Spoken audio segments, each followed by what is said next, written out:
Is one meal a day or OMAD safe? Would I be hungry all the time? Would I lose my muscle mass? Isn't breakfast the most important meal of the day? These are common questions that plague those that, after seeing the results in somebody else, they wonder if they should start their own OMAD regimen. I will address these questions in this video, so stick around. You don't want to miss anything.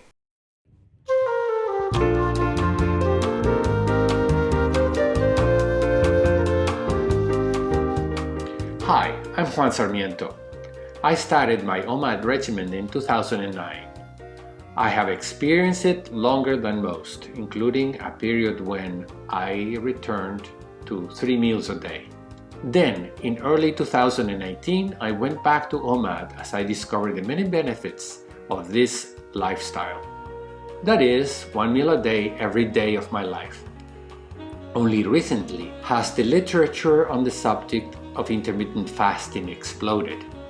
Before that, I never knew why it worked. I just knew it did with little or no effort in my part. As a scientist, I discovered that there is a scientific explanation to my transformation. So let's cover some myths and misconceptions about OMAD from my perspective as a long-time OMADer. But before I do that, please give this video a like and subscribe to this YouTube channel. And don't forget to click the bell so you don't miss anything.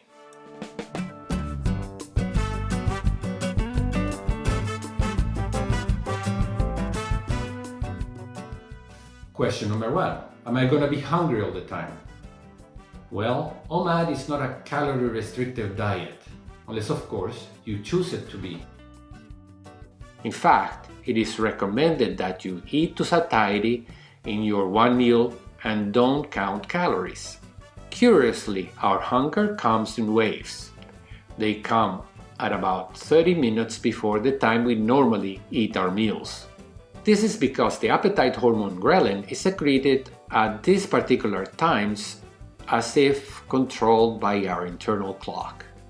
This means that as we fast, our appetite does not progressively increase with time. If we resist the inclination to eat when we feel this hunger, it will eventually go away until the next meal time arrives.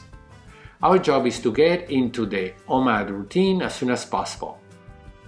Thus, ghrelin ends up being secreted only once a day. Eating at the same time every day means that you will only feel hungry once a day. To achieve this rhythm, you may decide to go into OMAD from the start. It may be hard for the first few days, but try to maintain it for 21 days. In this short time, you will be in the habit and OMAD will be your new lifestyle. However, if you find it difficult, you may start by skipping breakfast and then have your dinner a little earlier every day. Then you will get to the 18-6 approach, from which OMAD becomes very easy. I believe that the alternative day fasting, for example, would be a lot more difficult. This will be because ghrelin will always be secreted as many times as you eat in the feeding day, so you never make the transition to a single hungry time of the day. Once adapted, hunger as you know it now will become a thing of the past.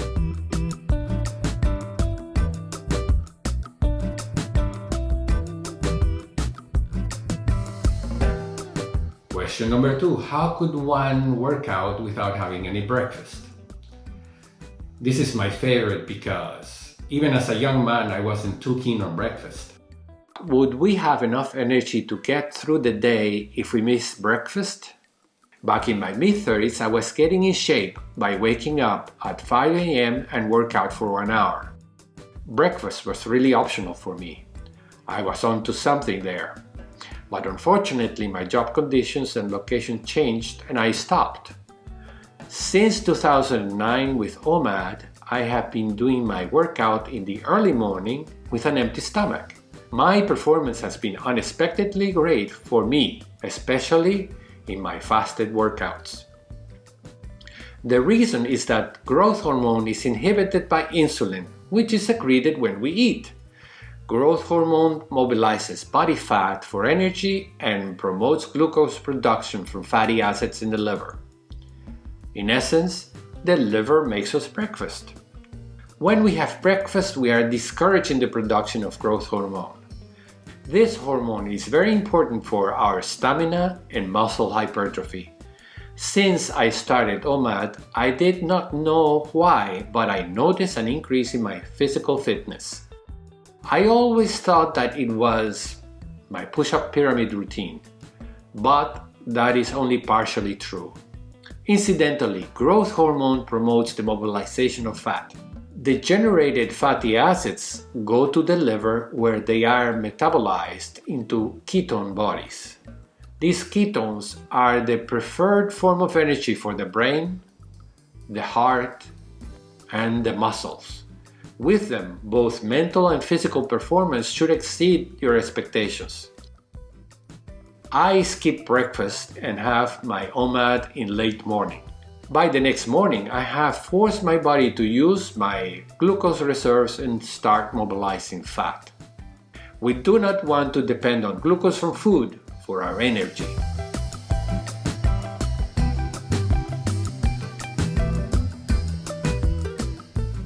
Question number 3. Is OMAD safe? OMAD has been at the center of my lifestyle for the last 10 years. Now I eat OMAD every day of my life. I have been doing it for consecutive days, first between 2009 and 2014, and from early 2018 until now. I have experienced no adverse effects as a result of my regimen. The only possible exception is that I developed gallstones in February of 2013 after losing much of my body weight. Gallstones are associated with rapid weight loss, not just with fasting. Anyone losing lots of weight should consult their doctors. In 2013, I experienced reflective pain in my shoulder, which was not diagnosed properly. It may well be that gallstones can be prevented with sufficient fat in the diet. Please consult your doctor if you experience abdominal or shoulder pains for no apparent reason. Other than gallstones, my health and my fitness have never been better, even when compared to my 20s or 30s. Only recently I visited my doctor for a regular checkup and he found me to be in excellent health, even for my age. The question of safety should be turned around and asked: is the routine of eating 3 meals a day safe? Considering the prevalence of diabetes and obesity in people my age, why is fasting not prescribed as a preventive measure? Keeping our insulin levels high has resulted in an obesity and diabetes epidemic in recent decades. The alternative to OMAD is simply not healthy, with or without caloric restriction.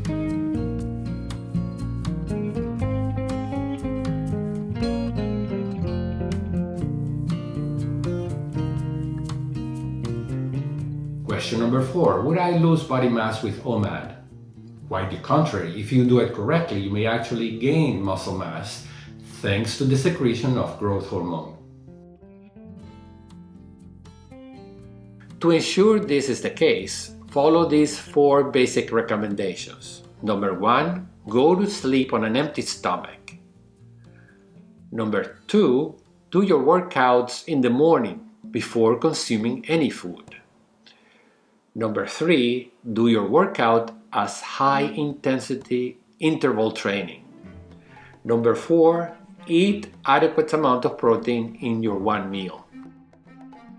With these steps, you will encourage growth hormone secretion, which helps using your own body fat for energy. Fasted high-intensity interval training will induce autophagy. Together with an adequate protein diet, you will encourage the healthy renewal of your muscle fibers and muscle hypertrophy. Our growth hormone will help mobilize fat for gluconeogenesis and protect our muscle mass. Then, after our meal, growth hormone will contribute to our muscle hypertrophy. A diet with sufficient amount of protein will help with muscle anabolism, and a good exercise routine will stimulate muscle maintenance and growth. Fasted exercise will contribute to autophagy, and this will remove unwanted proteins and organelles out of our muscle fibers. If you have a question that have not been addressed in this video, please be sure to leave it in the comments below. If it is of a general interest, I will be sure to include it in the next video. Over the years, I have found many surprises in the scientific literature about OMAD. With these videos, I want to keep you up to date with the developments on science about OMAD. So please be sure to subscribe and click on that bell so you are notified of all the videos coming up and so that you too can be up to date. This is Juan Sarmiento reminding you that life is looking up.